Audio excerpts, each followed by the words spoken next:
Okay. Hello again, everyone. Today we are going to have our last lecture. As you know, we are going to discuss generative models. I wished we would have time, right, to discuss generative adversarial networks. But when I was creating this class, I noticed that there are a lot of topics that you need to understand before fully understanding GANs, right, generative adversarial networks. So instead of doing that, we are going to discuss other types of generative models, autoregressors, and also autoencoders. And then once we understand these topics, it would be an easy and smooth transition to generative adversarial networks, which you would have the capacity to look up on your own. Okay, so that was pretty much the strategy for today's class. As usual, I would like to start by acknowledging with respect the Lakwangan people on whose traditional territory the university stands, and the Songhees, Esquimalt, and Wasanich peoples whose historical relationships with the land continue to this day. Today's lecture is going to have the following structure. We are going to start by discussing the differences, by doing a contrast between supervised learning paradigms and unsupervised learning paradigms. There are fundamental differences between them, so we are going to start by discussing that. Then we are going to look at discriminative versus generative models. As you know, today's topic is all about generative models. So how are they different in terms of probability from the discriminative models that we've been working with? What can we do with a generative model? The taxonomy of generative models, so kind of a taxonomic tree that shows the different branches and what are these different types of generative models. Then we are going to discuss autoregressive models, autoencoders, the regular autoencoders, then variational autoencoders. And then finally, we are going to do some closing remarks about the course, and I'm going to briefly discuss what you can expect for Monday's Q&A as well. So stay tuned for that. As I said, we are first going to discuss the difference between supervised and unsupervised learning. Those are two different learning paradigms. And up until this point, we've been working with the first one, with the supervised learning paradigm. The idea is that our data points are typically represented as tuples that possess X and Y. So X is the data for image classification, for example, that we discussed for a number of classes. X is going to be an image and Y is going to be the label of this image.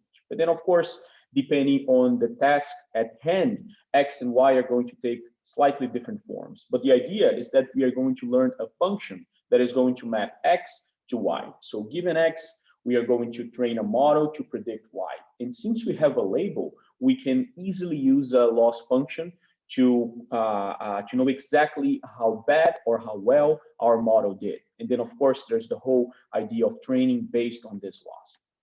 Examples of supervised learning tasks are image classification, where we provide as X an image and as Y a label, just saying what is the class that this particular image belongs to.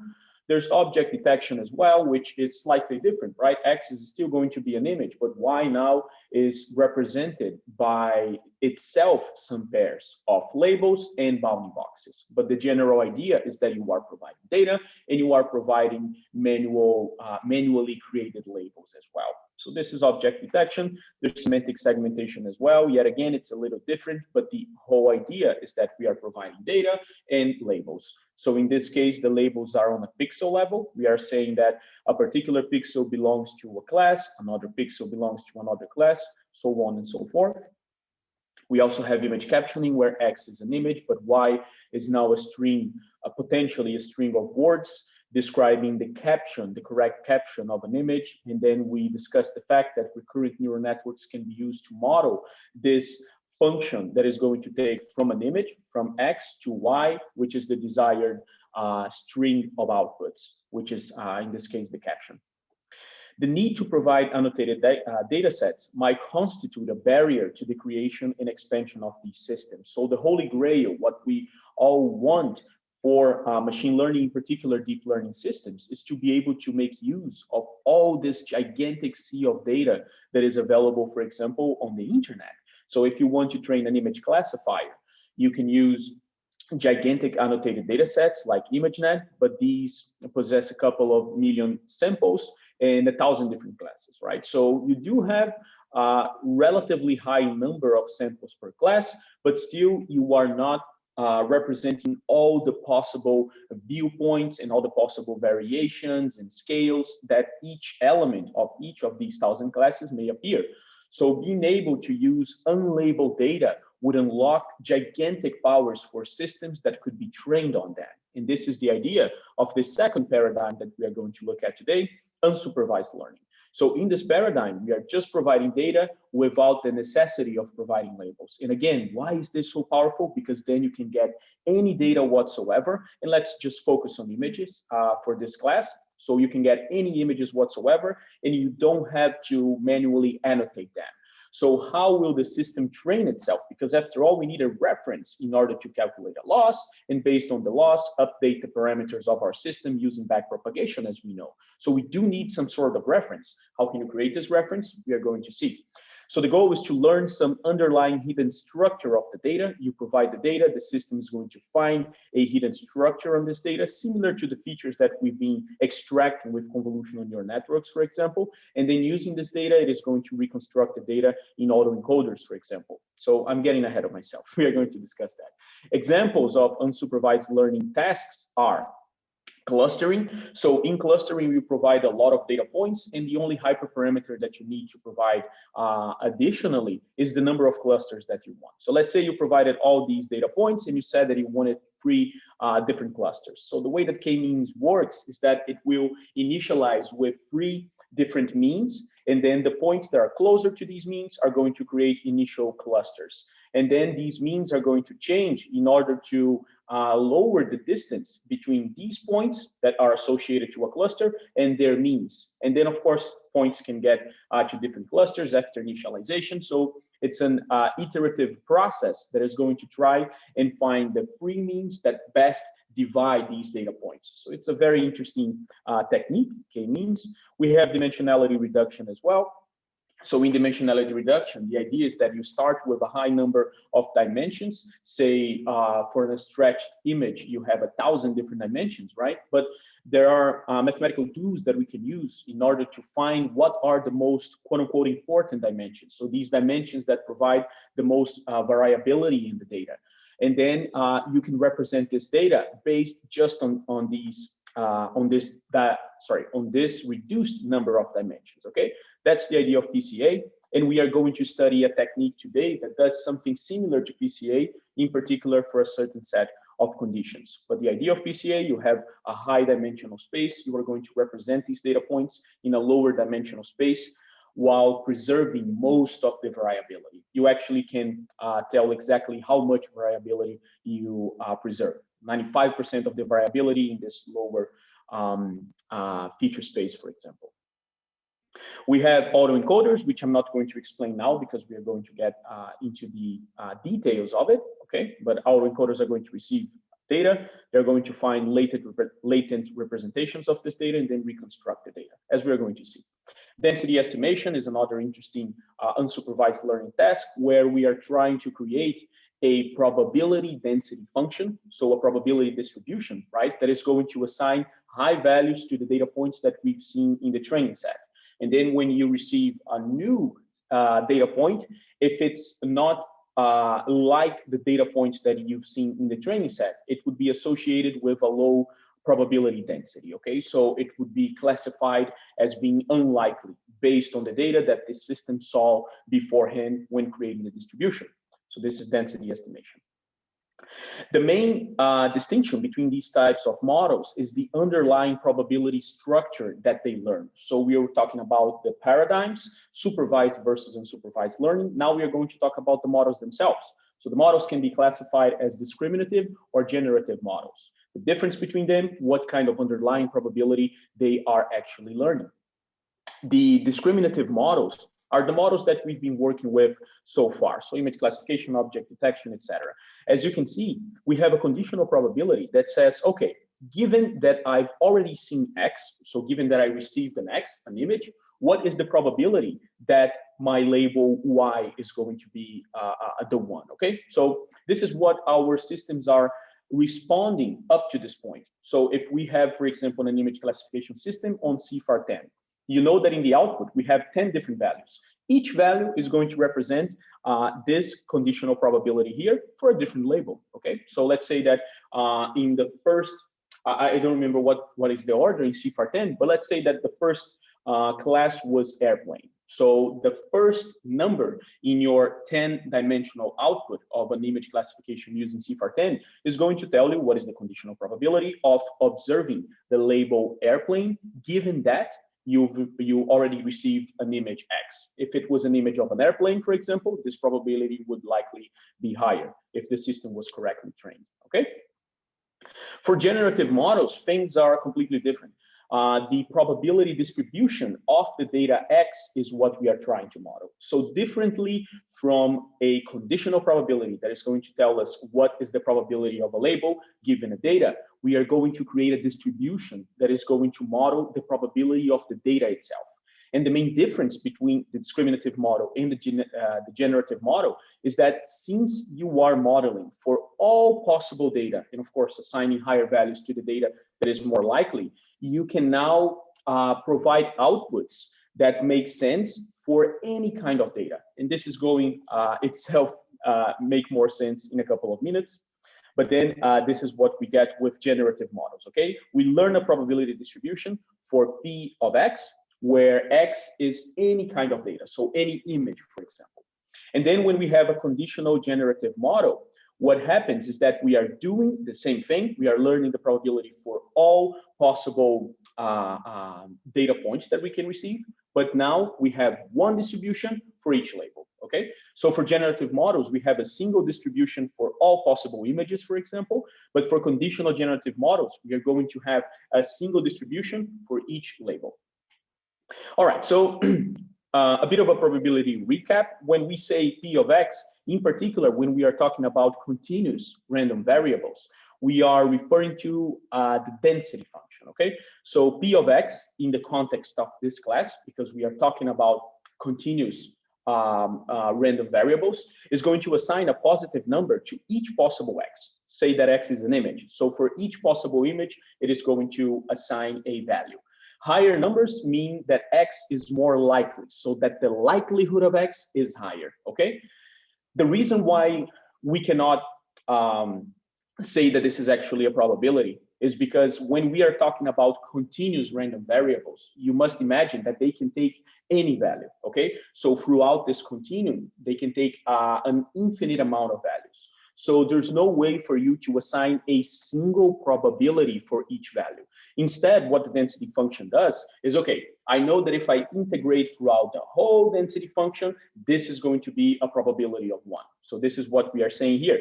The density functions are then normalized, okay? So we know that if we consider the whole density function and we integrate over it, this is going to be 1. But for a single value, remember, there are an infinite number of single values. So for a single value, there's no way to give a particular probability. In fact, the probability is set to be 0 for any particular value. So instead of doing that, when we talk about P of X, you can imagine that we are taking one particular value of the density function and integrating into a region around this point, because then we can get the infinite number of points that are on the vicinity of this point.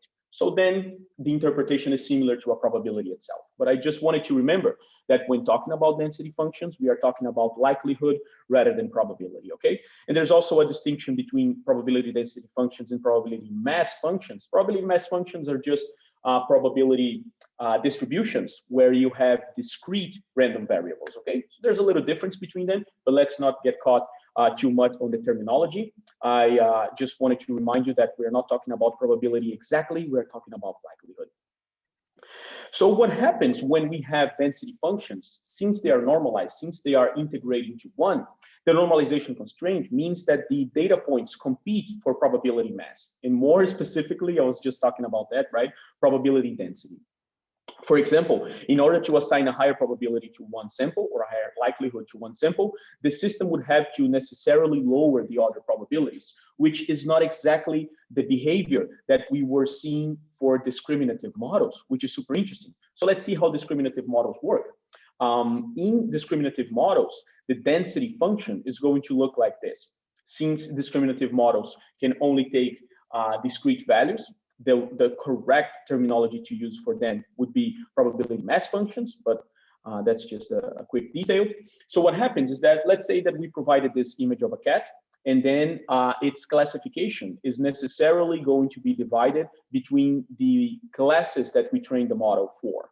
In this particular case, let's say that we have a binary classification system that can only recognize dogs and cats. So this 100% probability is necessarily going to be divided between these two classes, right?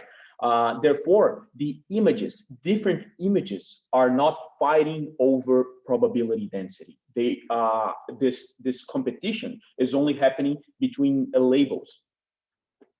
So if you receive the image of a dog, for example, of course, the probability associated to the class dog is likely going to be higher, while the probability of a cat is now going to be lowered. But what happens if you receive input that is completely invalid? So you are ready to distinguish between images of dogs and cats, but then you receive the image of a monkey. Well, the system, since its results are always based on the probabilities of the labels, is not able to really tell you, look, this input is completely unlikely, therefore I'm going to provide a very low output for it. Well, for discriminative models, this is not possible, because after all, the result is going to sum to 1. So in this case, even though the input was completely invalid, it is not ready to recognize images of monkeys, you still have a high probability for a given class, say cat, and a lower for another class, dog, for example. And then things get even worse when you have abstract images. So the system cannot just tell you, look, this is completely crazy. I'm going to assign a very low value to this particular data point, because it's not ready to do that. It can only provide responses in terms of the labels that you train the system for. Now, when we work with generative models, things change, because generative models are modeling the distribution, the likelihood that the data that you provided during training is going to happen. So if you provide data that is completely different from that the system seen before, the system is going to provide a value to it. So for example, if you if you provide the image of a monkey, the system is not going to tell you that, well, this is 80% a dog and 20% a cat. No, it is actually going to tell you what is the likelihood of seeing a monkey based on the training data that it has received before. So it is going to assign a very low value to it, of course, depending on the data set that you train the system on. And if you provide an abstract image like this, considering that there are no such images in your training set, the result is going to be even lower, okay? Density functions in this context output likelihoods, as I said, not necessarily probabilities. What happens is that if you want to interpret the results of this system, that requires a deep image understanding. For example, if you had a data set with images of cats, dogs, and monkeys, for example, is a dog more likely to sit or stand?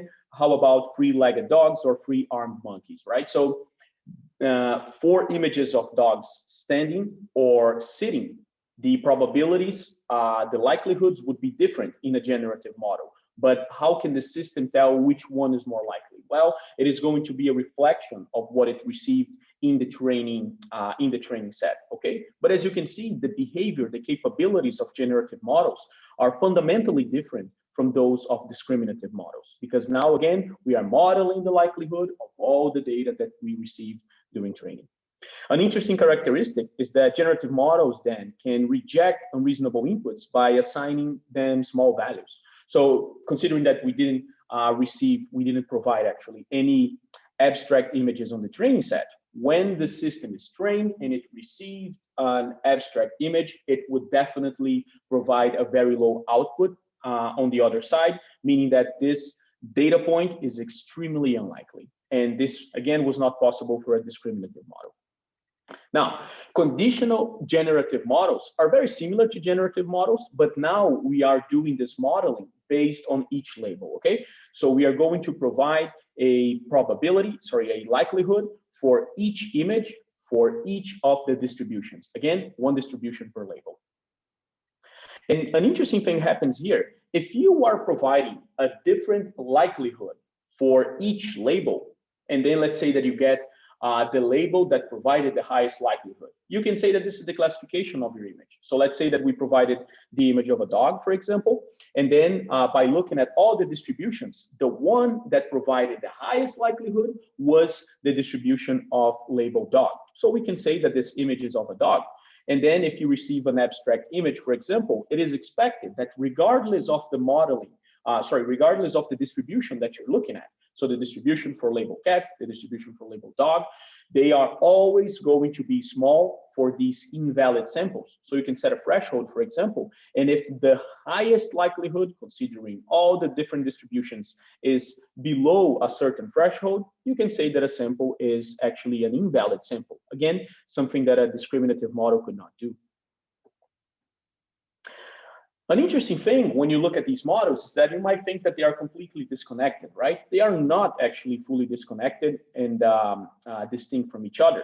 If you remember Bayes' rule, if we have the probability of x given y, this is probability of y given x, px divided by py, okay? So as you can see, what we are looking at in this term here is the result of a conditional generative model, as we said. So let me go back. Yeah, so the conditional generative model is like this. What is the probability of a certain distribution given a certain label? So this is what we want in the output of a conditional generative model. In the numerator here, we have exactly what a discriminative model is giving us. So what is the probability of a label given data? P of y is the prior over labels. So this is just a distribution that you can count. So what is the number of cats in my data set? What is the number of dogs in my data set? So this is P of y, and P of x, as we said, is the regular unconditional generative model. So this one that we were also discussing. In other words, if you can find a way to train a generative model, we already know how to train a discriminative model. Well, we can put them together and find what a conditional generative model would look like. So they are all connected. What can we do with generative models, right? For a discriminative model, we can assign labels to data. That's what we've been doing. We can do feature learning. For example, if you have a convolutional neural network, before the fully connected layers, if you just exclude them, you found a stretched representation of your input data, which can be interpreted as features. So feature learning. For generative models, we can detect outliers, as we discussed in detail just a moment ago. You can find features as well, but this time without the necessity of using labels, and you can sample to generate new data. So this is extremely interesting, and hopefully we'll get to that by the end of the class. In conditional generative models, we can assign labels while rejecting outliers, okay? So we can do what image classification, for example, was doing, but we can add this new functionality of rejecting outliers. Why? Because the outliers are going to have low likelihoods in all the distributions that we train for. Generate new data conditioned on input labels. So that's a very interesting thing as well. You can generate new data, but now you can specify what kind of data you want to generate. So you can say, for example, that if you train on CIFAR-10, I want to generate a new sample of an airplane or a new sample of a ship. I'm not remembering what are the classes of CIFAR-10. But anyways, you provide a label, you can get a new data sample from this particular label, and a completely new, right? So an artificial data point for that. This is a taxonomy tree of the generative models. We don't have to go into the details of it, but generally speaking, generative models can explicitly calculate the density functions. So we already know what a density function is. Some generative models are going to mathematically say, okay, this is my density function. We are going to see that for autoregressive models, for example. And then this explicit density can either be calculated or not, okay? So for cases where you can actually calculate the density function, these are what we call the tractable density methods. But there are other methods that they can give you a formula for the explicit density, but it's not possible to actually calculate that. So instead of calculating, because they are intractable, we are going to use an approximation of this density. For variational autoencoders, for example, we are going to find what is the lower bound of this density function, and then we are start to maximize this lower bound to try and approximate the density function, but we are not actually calculating it. And then in this other branch of the tree, we have implicit density. So we are not actually calculating the density function, but we can sample for it, from it.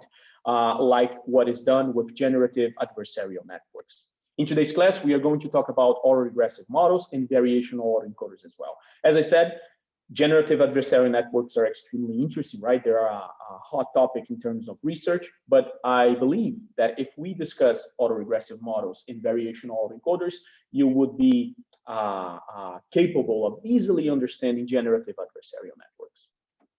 So let's start with autoregressive models, which, as I said, are explicit density. They are explicitly calculating the density functions. So let's first talk about how explicitly calculating the density function looks like. The goal is to write an explicit function for this probability density here. This function is going to be parameterized by a weight matrix W. Usually when you're studying statistics, these parameters are called theta, okay? So if you look at W here, it's just because we want to make a parallel to the parameters that we've been working with up until this point. And of course, when you look at W, you know exactly how to train W using backpropagation. So just not to make things more confusing, but if you're looking at statistics, you see that these parameters are represented as theta. So we have the parameters and we also have our data. The form of this parametric function is going to change depending on the model that you use. So we are going to look at autoregressive models, but the general idea is this. A model with an explicit density function, so this is the function, which is tractable, meaning that we can actually calculate. So let's keep talking a bit generically, and then we are going to go more specific. Given a data set of n data points from 1 up until n, the likelihood of this data set is given by the multiplication of the likelihood from each sample of this data set, okay? So you are just multiplying the likelihood of each of your xi samples. Since you have n, you are going to multiply the likelihood of n different samples.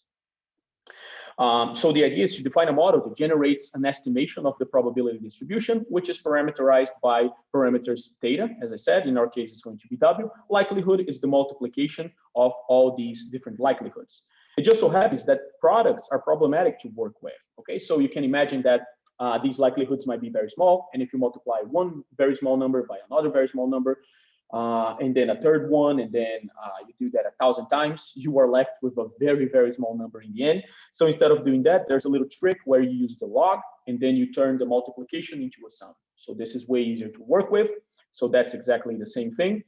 In the end, what we want then for the maximum likelihood estimation, this is going to be, you can think of as our objective, okay? So we want to maximize the likelihood. We already know what the likelihood of the data is. To maximize it, we are trying to find the parameters in W that are going to generate the maximum likelihood. So in other words, we are going to try and find a distribution that is maximum when you are working with points that belong to your training set, okay? Very good. So how can we find this likelihood? We just said that for explicit density estimation, we have a function that parameterizes it with X and W. So this is how it's going to look like. In particular, for autoregressive models, F is going to take one specific form, okay? So now we need a concrete formulation for the density function, this F guy here. Autoregressive models are one way to define that. So now we went a bit more specific. We are talking about explicit density calculation, and in particular, autoregressive models. So the idea of autoregressive models is that you have a data point. We are talking about images, right? So for a single image, it can be broken down into pieces. These pieces in an image make sense to think of them as pixels, right? So you have a number of pixels that put together represent an image. The idea is that you can break down the probability of observing these pixels using the chain rule. So then you are going to have a joint distribution where the likelihood of finding the whole image is going to be given by the probability, the likelihood of observing the first pixel. And then given that you already observed the first pixel, what is the probability of observing the second pixel? And then the third pixel, so on and so forth. So the probability of the first pixel, and then the probability of the second pixel given the first one, the probability of the third one given the first and the second, up until the end of your image, the end of your set of pixels. So you can express this behavior like this. It is going to be the multiplication of a certain pixel and all the pixels that came before it. So this is a very interesting thing because, as you can see, there's clearly a relationship between a data point and the data points that came before it. And we just discussed a way to model that. We can use recurrent neural networks to do that. So in recurrent neural networks, what we can do is to set the probability of all the pixels that came before a particular pixel as a hidden state, okay? So the idea is that we provide, let's say in X1, we are going to look at H2. So H2 is going to represent the probability of observing all the pixels that came before this one. And then in the output, we have the likelihood of this particular pixel. Again, the likelihood of a certain pixel is going to be given by the joint distribution, the likelihood, right, of seeing all the pixels that came before it. So this is exactly what RNNs are able to do. And this is explained here. Using this idea of employing RNNs to model autoregressive models, Pixel RNN was proposed. So in Pixel RNN, this is a method from 2016 where the authors are generating input pixels one at a time, starting with the upper left corner. So they start with this pixel here, and then they start calculating all the other pixels. So how is the hidden state formula looks like? Well, the hidden state formula, while we don't go into the details of it, it's going to be dependent on the pixel to the left of a certain pixel and the pixel on top of it. So top and left, as well, of course, as a weight matrix. At each pixel, we actually have three outputs, which are going to be changed to the range 0 to 255, and then use the softmax. But these are implementation details; it's not important. The point is, at each pixel, you have as the output the likelihood for the red, blue, and green color channels, okay? So it would go like this. You would start with the top left pixel, and then you could say, oh, wow, if I have the top left pixel, what is going to be the top and the left pixel with respect to this one? Well, we don't have one, so you have to deal with it during implementation. But the point here is that after that, you are going to start marching diagonally from the top left to the bottom right, and then the pixels are going to be calculated this way. For example, for this pixel, of course, the probability that it happens has to do with the probabilities of the pixels that happen before it. In particular, for Pixel RNN, it is going to be dependent on the probability of the pixels that came to the left and to the top of it, okay? So for example, if we look at this pixel here, all the pixels to the left and to the top of it are going to influence in the likelihood, are going to influence in its values, okay? So it is explicitly dependent on the hidden values to the top and to the left, and implicitly dependent on all the hidden values that came to the left and to the top of it. Similarly to this one, to the left and to the top. Very interesting. So Pixel RNN is I think it's a beautiful model, right? But the problem is that it's very slow during both training and testing. For this image, for example, this 5x5 image, you would require 2n-1, so you require 9 different steps to get through all the pixels. So the same authors later proposed another way to model this dependency between a certain pixel and all the pixels that came to the left and to the top of it, in this case, just locally, with Pixel CNN. So the idea of Pixel CNN is that they're applying a mask at each position of the image to, again, model this dependency of a pixel to the pixels that came before it.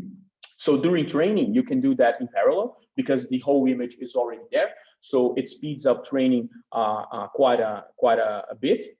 But during testing, when you are generating the images, you still have to do that sequentially. So it's still a little slow during testing. And these are some results from Pixel RNN. As you can see, when trained on CIFAR10, it creates images like this, which at this point are not super realistic, but you can see that the colors make sense. You can kind of identify different edges and different corners. So the overall structure makes sense, but the, let's say, semantic meaning of the images is still not there. Very good. So now we get to variational autoencoders. Before talking about variational autoencoders, I think it would be better to discuss in detail what autoencoders are. But what are we trying to do with variational autoencoders? Before doing that, for Pixel RCNN and Pixel CNN, we are explicitly parameterize density functions with a neural network so you can train the maximum likelihood for the training data, okay, as we just discussed. For variational autoencoders, we are using an intractable density that we cannot explicitly compute or optimize. Instead of doing that, we are going to create a lower bound for this density, and then we are going to maximize this lower bound, as I previously mentioned. So first, what autoencoders are.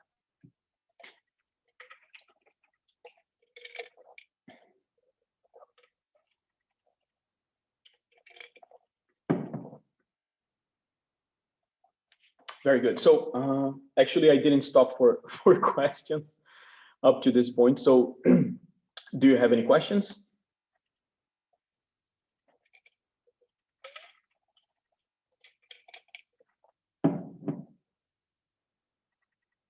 Okay, sure. All right, so let me go back here. You know what? Maybe I can try and draw this. Get a slide that's mostly blank. Okay, so let's say that we have a continuous random variable. So this variable can take an infinite number of values, right? So it can be, I don't know, 0.1, but here it can be 0.001 and 0.000. Anyways, so an infinite number of values at each two positions, right? So if you pick one value and another value, there's always an infinite number of values between those two.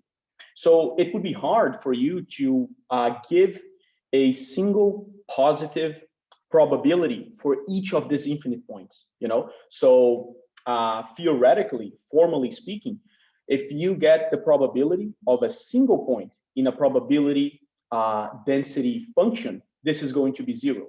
Again, and this is super confusing. I understand that, but the idea is that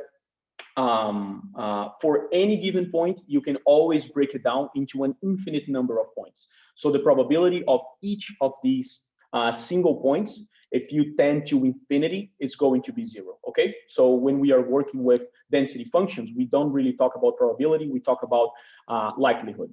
So for likelihood, what we are looking at is, instead of the probability of a single point, the probability over a finite area of the density function, you know? Because we can start big. We can say that if we integrate throughout the whole density function, this is going to be 1. Perfect. If you integrate throughout a smaller region of the density function, well, this is now going to be a positive number. So these P of X that we are looking at all times are not actually probabilities, they are likelihoods, because they are an integration of just a small part of the density function, okay?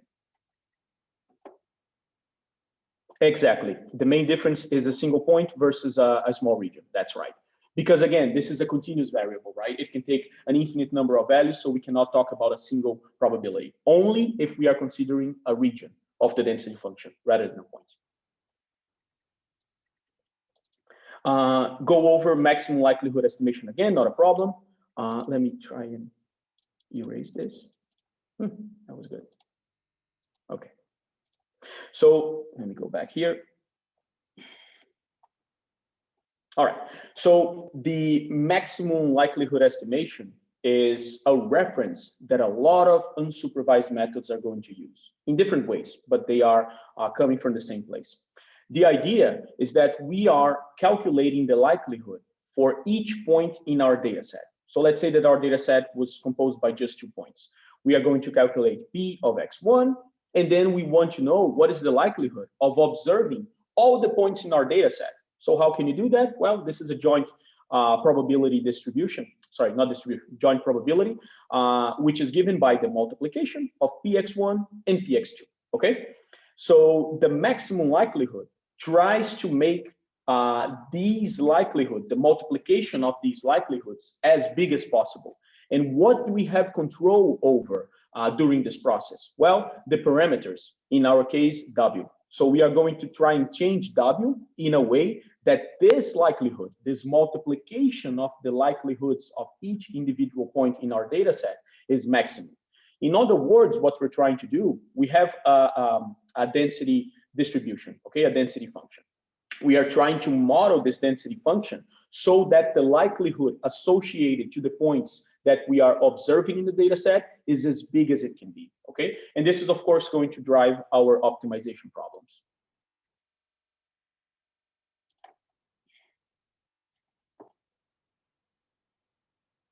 All right, very nice. Okay, let me keep going here. Awesome, so let's talk about autoencoders first.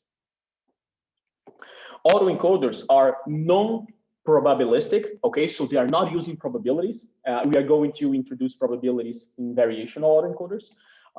So they are non-probabilistic, unsupervised methods for learning feature vectors from raw data X without the use of any labels, okay? Very good.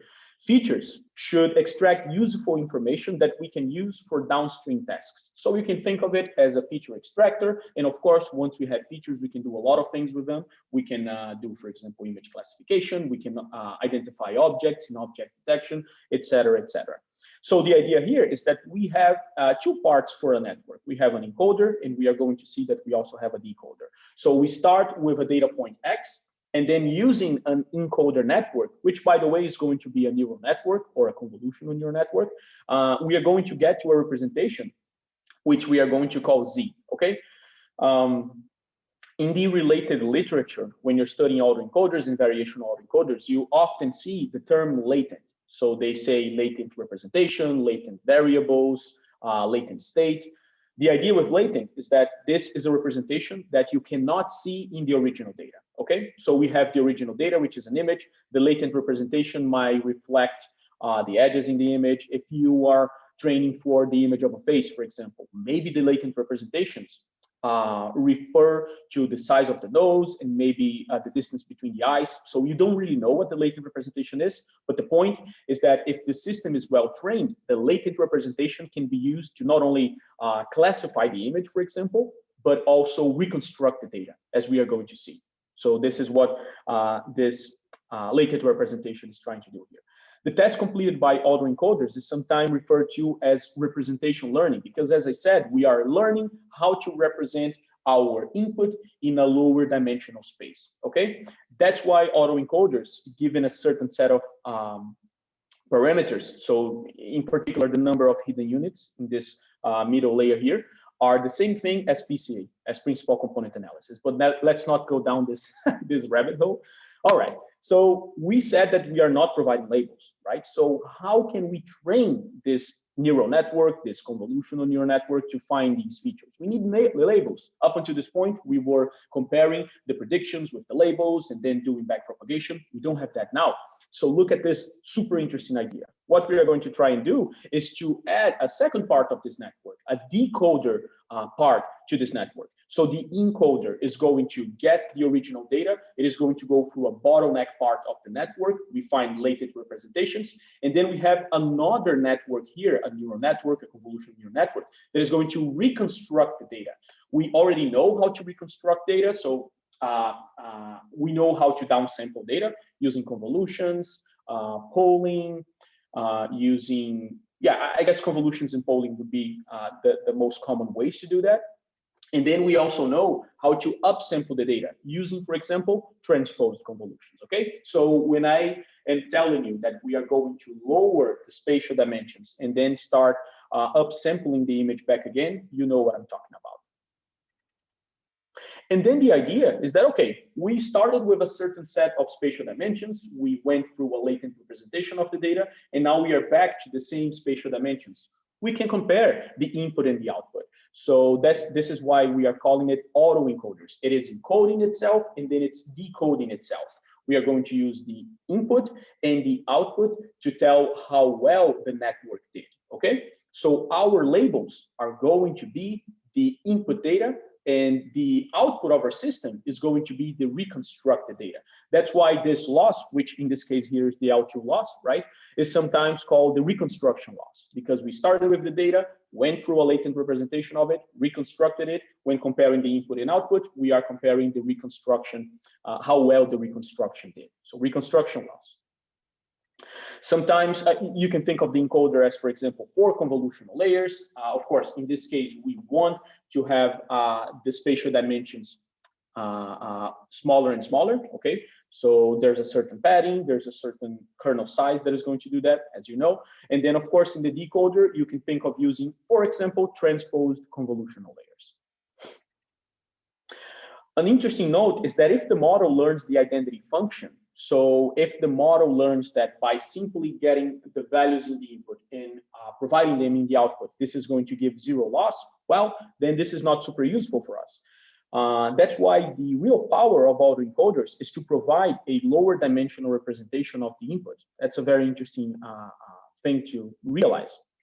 So it is very important then that we have the original dimensions of the data. So let's say that we start with a 28 by 28 image, we stretch it into a 784 dimensional vector, and then this vector is going to be lowered in terms of its dimensions to say 20 dimensions, something crazy like this, okay? This is the latent representation, and then it's going to, in the reconstruction phase, in the decoder part of the network, it is going to be reconstructed into an image once again. So features need to be lower dimensional than the data, of course, because otherwise it will be super easy to just learn the identity function. Ideally, the autoencoder should be sensitive enough to the input data so that it can effectively reconstruct it. In other words, if you change the input data just a little bit, you want the output data to change just a little bit as well.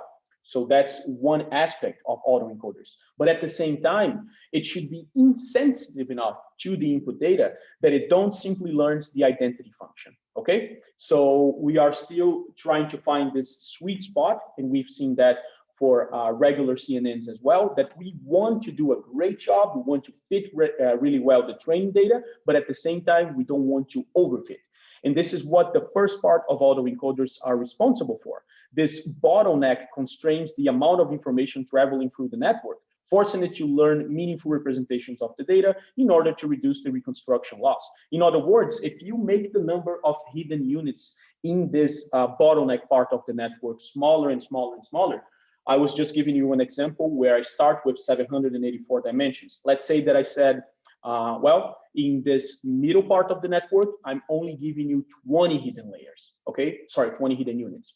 So just 20 hidden units. I'm squeezing all the information of 784 dimensions in just 20 dimensions, and then going back to 784. So I'm making the life of my network way harder. So if you do that, you are making the network more generic, but at the same time, it is making the life of the network in terms of reconstruction way harder. So there's a sweet spot in the middle. In order to avoid this overfitting, we typically use an aggressive bottleneck. So we provide, for example, less hidden units in the middle, and we can add a regularization term to the loss. So the same way that we were trying to avoid overfitting in regular convolutional neural networks, we can do here as well. So in this loss here that I was talking about, this is the data loss. In this context is the reconstruction loss, but we can add a regularization term as well, as we are used to do. What typically happens with autoencoders is that after training, you just throw away the decoder, and then the autoencoder works as a feature extractor. And once we have features, we can do whatever we want with them. We can even use them with image classification if we wanted. So one thing that researchers typically do is to train an autoencoder in an unsupervised manner, and then they use the feature extraction capabilities of the autoencoder for image classification, for example. So you provide the features, and then you predict the label. And then in this time, now we're talking about a supervised learning paradigm, you can compare the prediction with the label, and then you can start fine-tuning your network a bit. Do the encoder and decoder portions of the autoencoder have identical parameters? In other words, are they mirrors of each other? That's a great question. They are not mirrors of each other, but they are mirrors in a sense of their architecture. Okay, so if you use a number of convolutions in the encoder part, you are going to use likely the same convolutions in the decoder part, but what they're doing is completely different. Right? So some of them are receiving data and finding these latent representations. The other one is given the latent representations, recreating the data. I understand what the reasoning is, right? So it's only the other way around, but I do believe that while the architecture is mirrored, the parameters are likely going to be different, okay? Very nice. So there are a number of types of autoencoders, and since maybe I can talk about them. Okay, so the one that we were discussing right now is the undercomplete autoencoder. So it's the one that doesn't use regularization loss. I just said that using regularization loss, we can try and avoid overfitting the training data. There are sparse autoencoders as well. So you can think of them as autoencoders, which use in the neural networks dropouts. Okay, so they are just turning off some of the neurons randomly in both the encoder network and then decoder network. If that's the case, by the way, then this question from Matthew is definitely going to be, sorry, the answer to the question of Matthew is definitely going to be that they are different, right? Because they are turning them on and off randomly. Okay, so for sparse autoencoders, we have the equivalent of dropout during training, and we are also using regularization losses. For denoising autoencoders, that's a very interesting idea that they use. They get the input images and they add noise to the input images. And then after reconstruction, they compare the output with the non-noisy version of the input, okay? So again, just another way to make the life of the network a little harder, trying to avoid overfitting.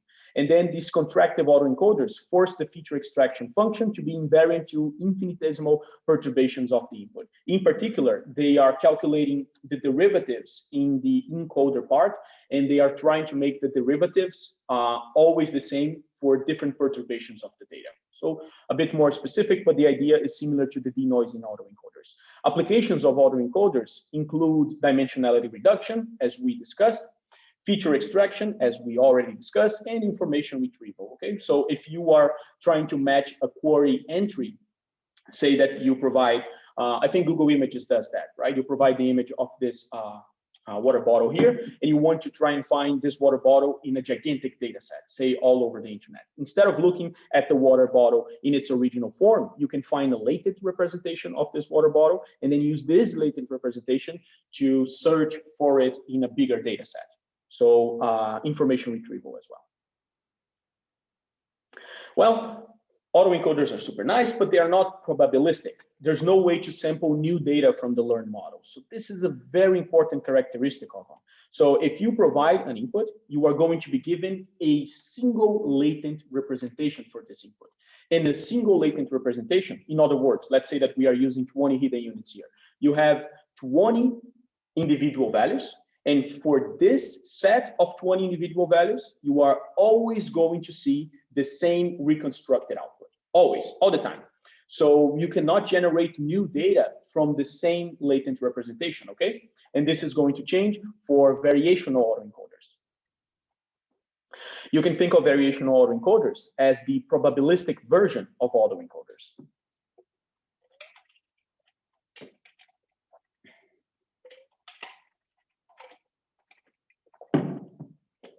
All right, so let's start with a general overview of variational autoencoders. We are still learning latent feature Z from the raw data, very good. Now we are going to be able to sample from the model, so to sample from these features Z to generate new data. So in order to do that, we cannot just provide a single set of values. We have to provide a distribution of values for each of the dimensions of this latent representation. Instead of generating, this is just what I said, right? A single value for each encoding dimension, variational autoencoders will provide a probability distribution in the output. So instead of getting an image and finding latent representations, for example, and of course, this is just an illustration. This is not actually what autoencoders will find. But let's say that you want to reconstruct the image of a face. So you would find latent representations such as smile, skin tone, gender, et cetera, et cetera. For autoencoders, you would give a single value for each of these latent dimensions. For variational autoencoders, you have a distribution for each of these latent dimensions. And if you have a distribution, well, what happens with a distribution? You can sample from this distribution at different points. And let's say that you have 20 different dimensions. So I have 20 different distributions. If I sample these distributions in a certain way, I'm left with a new generated sample. If I sample these distributions slightly differently, I am now left with a different sample. Of course, if I sample them from similar positions in these distributions, you would expect the new generated data to be similar, but now you have freedom, to sample from any part of these distributions, and for each different sampling, you are going to generate a new artificial sample in the output. So now it's all about knowing how to create these distributions for the latent representations and some other things as well. So we are going to talk about variational autoencoders starting from the end, okay? So let's say that we have a latent representation, but now each dimension, instead of a single number, is a distribution by itself, okay? So we first need to know what is going to be the distribution for the latent features, how it is going to look like. This is what we call the prior, okay? So what is going to be the sample Z from this particular prior here?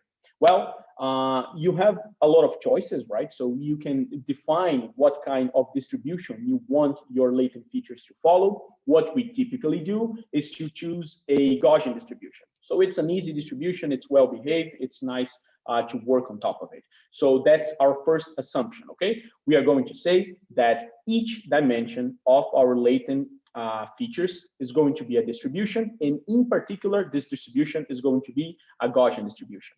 Very good. So once you have this distribution, you are going to sample from these you're going to sample from these distributions. This is going to be a conditional probability, right? So given these distributions here, which, by the way, we are considering our Gaussians, what is going to be the X? So given these distributions, we are going to sample a new image. In particular, this image is also going to be given by itself a distribution, but let's not go there just yet, okay? As of right now, just consider that Z is modeled as a number of Gaussian distributions, and we are going to sample from these distributions to find what X is. Very good. So given an input, a latent variable outputs a distribution over images. And then since I have a distribution over images, I can sample on it and I can get my new images on the output. It's similar to what the decoder from an autoencoder is going to do. I have my features, I create my image, but now the features are distribution, my images are also going to be distributions, okay? Just a little different from what we were working with. Now, how can you do that, right? So how can you, as you know, this is going to be a neural network. So how can you get from a distribution and then into another distribution using a neural network? We didn't do that up until this point in this course. Up until this point, we were talking about single values that led to single values, how to go from a distribution to another distribution. Well, the idea is to consider a parametric form for the probability distribution over images, okay? So say, for example, that we are working with images that are a single channel. So we are representing each pixel by a single value. This value is going to come itself from a distribution, okay? Again, we are using Gaussian distributions because they are easier. And then to represent a Gaussian distribution, as we know, we only need two parameters. We only need the mean and the standard deviation. So our idea here is that this neural network is going to generate in the output two values for us for each pixel, the mean and the standard deviation of the Gaussian distribution from which we are going to sample this pixel, okay?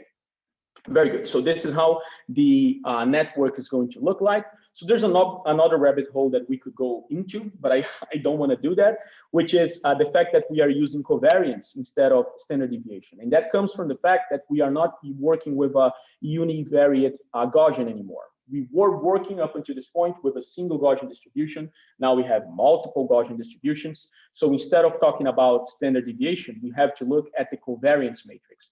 Covariance matrix is just a matrix that tells you what is the relationship between the different standard deviations, considering all the pairs of standard deviations that you have. So for example, if you have 3 Gaussian distributions, your covariant matrix would be a 3 by 3, and in each position it would say, okay, the relationship between distribution 1 and distribution 3, and then the relationship between 1 and 2, etc., etc.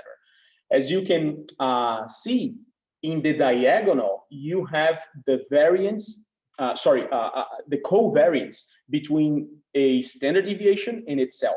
So another assumption that we are trying to do here is that we are working with what is called diagonal Gaussian distributions, which means that in this covariant matrix, you have all zeros of the main diagonal. So you just have elements in the main diagonal and all the rest are all zeros.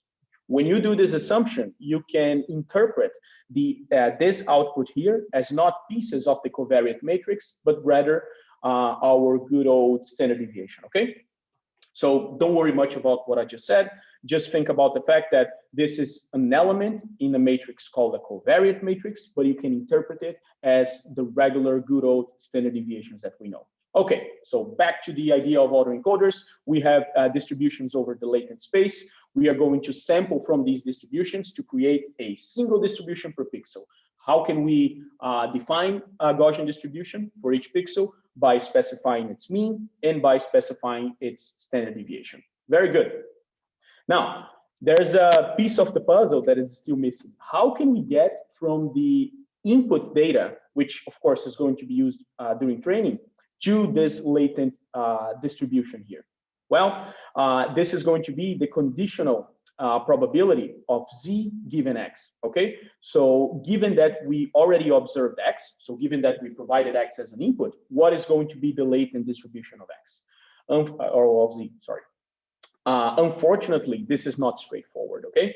So if we were to use Bayes' rule once again, okay, probability of z given x is the probability of x given z times the probability of z over the probability of x. Let's look element by element. This first one is what the decoder part of the network is doing. So given a latent distribution, we are going to produce an image, right? We just discussed how to do that. PZ is going to be the prior that we already said is going to be a Gaussian, so we know exactly how that looks like. But what about PX? Well, PX is super problematic. PX is actually going to be intractable. PX, as you know, is our density function. And practically speaking, there's no way to calculate that for real world problems. So we have to find a way around this integral here, which are actually multiple integrals put together. Well, the idea that was used in variational autoencoders is that we are going to train another network, which is going to be called the encoder network, that will learn a distribution Q, which is similar to the distribution that we were looking for, okay? So again, let's not lose sight rather of what we are trying to do. We want to find the distribution that given x is going to tell what is the latent representation z. Well, we just saw that it's very hard to calculate that. So let's train another network that is going to try and approximate that. So now we are going to have a decoder network. That's the one that we were discussing first, which is going to get a latent representation of the data and generate some distributions for new samples. And then we also have now an encoder network that is going to receive an input data and that is going to generate distributions for the latent representations, okay? I just said that the latent features are going to be given themselves by distributions. How can I describe a distribution, a Gaussian distribution? By its mean and some elements of the covariant matrix. In this case, the standard deviation, okay? So they are going to look like this, both decoder and encoder. Of course, during training, you have to find a mechanism that is going to guarantee that this equality here holds, okay? So how can you make sure that distribution P is close to distribution Q? Well, there's a metric called the KL divergence, which is a measure that specifies how different a probability distribution is from another one, okay? So we are trying to minimize this KL divergence, okay? So we want to make them as close as possible to each other, to look as similar as possible to each other.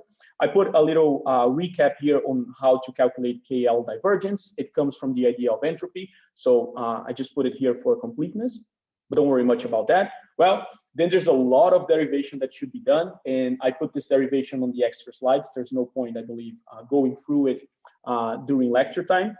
But minimizing the KL divergence between these two distributions is the same thing as maximizing this equation here. And there are a lot of interesting terms. There's the expectation here, the KL divergence. Again, not something that we need to go into, but the idea is we wanted to find the probability distribution of z given x. It was hard to do that, so we are training a network to approximate that. In order to train this network, we just need to maximize this equation here, okay? Very good. This first part, I also have in the extra slides some considerations on how to train a variational autoencoder. And when training, you see that this first part refers to how close the reconstruction was to the original image. So this part of the equation is typically referred to as the reconstruction likelihood. And this other part, of course, compares how Q and the prior distribution P are going to be. Okay, so let me go back. Okay, so in the end, and this is just, again, bird's eye view of what is going on with variational autoencoders. We start with X. You can think of X as an image. We are going to use the encoder network to find distributions for the latent variables, okay, so those in Z. And then these variables are going to be used to find what is the image on the output. This is going to be the decoder part of the network. Again, each pixel is going to be given by a Gaussian distribution. So each pixel is going to be represented by a mean and a standard deviation. Same thing happens for the latent representations. And this is an example of an actual architecture that was used for variational autoencoders. This is called the fully connected variational autoencoder.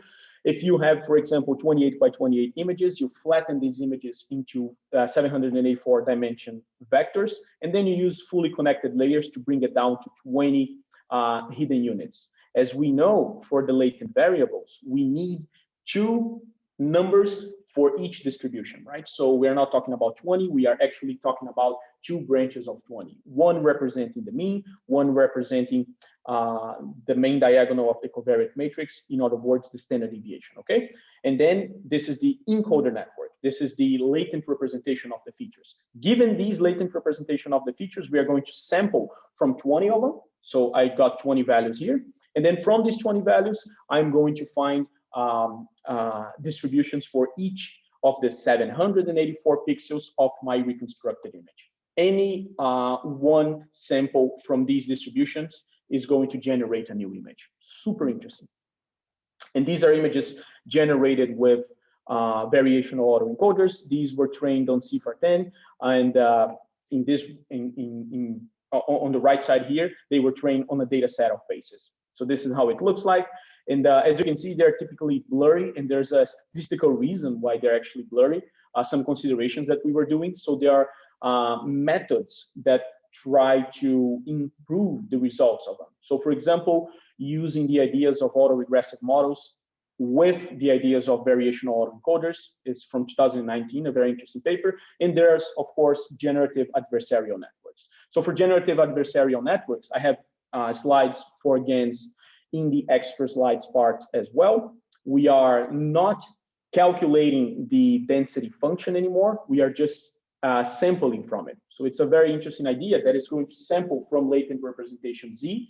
And then it is going to create another network that tries to identify if these generated images are fake or if they are real, okay?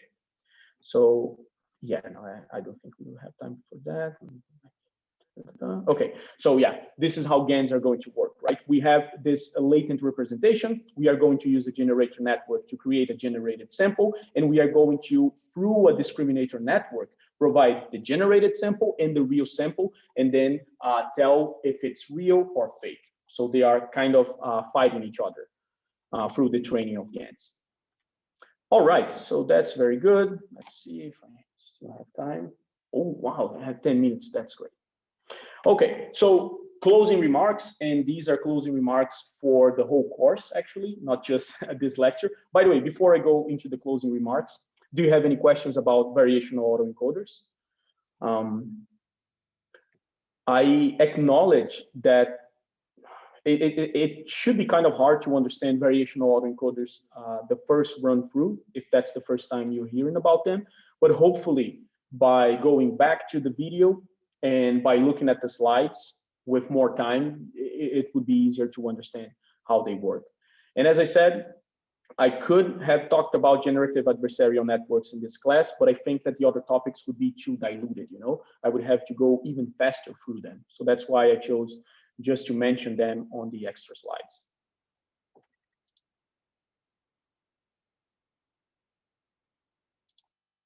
Oh, sure, yeah. All right, so that's an interesting question, Matthew. The book by Slezinski, which we used a lot in the beginning of the course, I consider that it provides a more generic explanation of the topics, you know? So if you just want to know what a topic is all about, you can go to Slezinski. I think that the book from Gonzalez and Woods is way more, it goes way deeper into the topics that it covers. So you see that Gonzalez and Woods is a super well-known book, but it's a more old school one. So if you are looking at the topics related to image processing, Gonzalez and Woods is the way to go for sure. And they just added a chapter on deep learning. It's the last chapter from the 2018 version of the book. So I would say that it really depends on what you're trying to learn. There's also the deep learning book by Yoshua Bengio. Actually, it's by Ian Goodfellow, but Bengio is also an author. I think that this one is also a very nice source. By the way, all these books that I'm talking about are free, except I believe Gonzalez and Woods is not free, but we have access through UVic. So, all right. So let's say Gonzalez and Woods is a very nice resource, especially for the first part of the course. Slezinski is a nice book for a general overview of the topics. The deep learning book by Goodfellow and Bengio is super nice if you are focused on deep learning. And generally speaking, there are a lot of great classes online. So my slides, for example, especially for the latter part of the course, I think the last 5 classes or so, I got from the slides/videos from the University of Michigan, you know, so these are amazing resources because the slides are comprehensive and you have the videos readily available for free, you know, on YouTube. So the beautiful thing about deep learning and computer vision, generally speaking, is that it's such an interesting and hot topic that you can find a lot of resources all over the internet. But for each topic, there's a specific resource, you know. So if we go back, for example, for like back here, if we talk about autoencoders, yes. So if we talk about autoencoders, for example, chapter 14 from the deep learning book that I was just mentioning by Goodfellow and Bengio is the way to go. You know, it's super detailed. It talks about all these different autoencoders and things of that nature. If you're talking about more traditional algorithms, as I said, I would recommend Gonzalez and Woods. So it really depends on the topic that you're talking about. But there's a lot of free and readily available resources out there. Okay, so this unnecessarily long answer to the question, but hopefully it helps. All right, now, closing remarks on the course. As you know, we are going to have a Q&A on Monday. This is this Monday, April 12th at 10 a.m. It's going to be the same Zoom meeting, the same Zoom link, Zoom room. We are going to have at least 3 questions per group. So both Ahmed and I are going to prepare 3 questions for each group, but of course your colleagues can ask questions as well. This is going to be worth, as I specified in the marking criteria, 3% of the final project marks. The final project is worth 25%. Your presentation video is worth a total of 22%, and this remaining 3% are going to come from the Q&A. All team members must be present. Please stay up until the end of the session if you can. So my original idea was to shuffle the order in which the groups were going to present, but I'm actually just going to do group 1 and then group 2, group 3, up until group 11. We have 11 groups, so I ask you to be here throughout the whole lecture, if this is a possibility, okay? And ask questions. As you know, all the videos are available on Brightspace. They've been available since early Tuesday, so you have roughly a week to watch all of them, and then you can ask questions about the papers that you were more interested with. Since we have 11 groups, we have roughly 7 minutes per group, but these things always take time, to go from one group to the next. So it's actually more than 7 minutes, but let's try to make 7 minutes per group, okay? All right, so this is what I wanted to talk about, the Q&A, which again, it's going to take place the next lecture, which is really the last lecture of the course. Do you have any questions here? Oh yeah, so Ellison, I'm talking about it now, right? So I believe you asked this question before I was describing, so probably I already answered this one. But do you have any questions after my description about the Q&A? Again, it's going to be 3 questions per group at least. I am marking half of the presentations. Ahmed is marking the other half of the presentations. So I'm marking 6, and he's marking 5. I am putting 3 questions together for each of the projects that I'm marking. Same thing with Ahmed, okay? Will questions be open to the floor? Like, can other students ask questions? Yes, yes. So the questions will come from the teaching team or from your colleagues as well, okay? So I'm not sure exactly what the structure is going to be, but probably for each group, I'm going to say, does anyone have any questions? And if not, we are going to have 3 questions regardless, okay?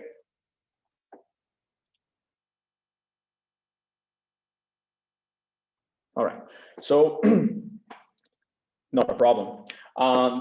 Just a quick reminder that the deadline for the final project of graduate students is also next Monday, but now 10 p.m. Okay, so just be sure that you submit your final project document by 10 p.m. We are not going to have late submissions, and I already explained the reason why, because we are nearing the end of the term, so I have to turn in the grades to UVic's system, so I cannot allow for more time. Have another question here. No.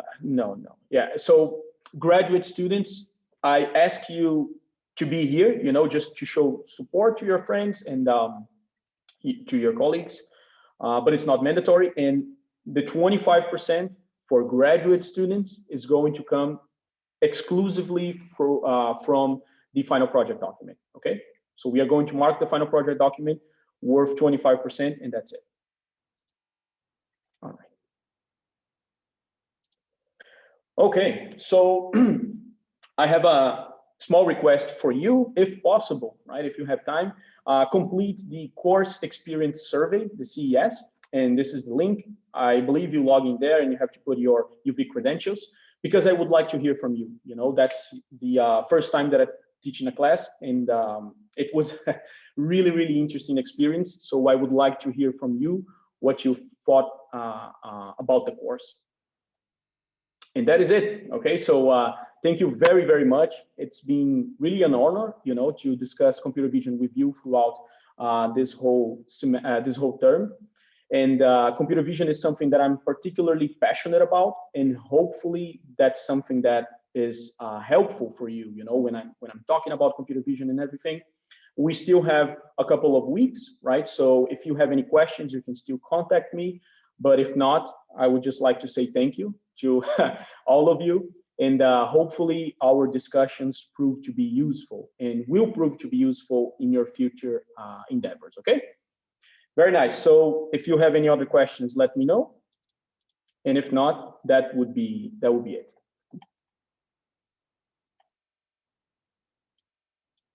Thanks, Charlie. Thanks, Cristiano. Brigadão, bom demais. Very nice. Are there any opportunities for answer grants in Vision at UVic? Hi, Alison. You can talk to me about that. We can talk offline. There are always opportunities, for research in computer vision and elsewhere as well. So it's just a matter of knowing where to look for them. But we can talk about that if you want. Okay. Thanks, Farid. Thanks, Noah. Thank you, Elmira. Thanks, Serena. Very nice. Thank you all. And that would be it. Let me stop recording.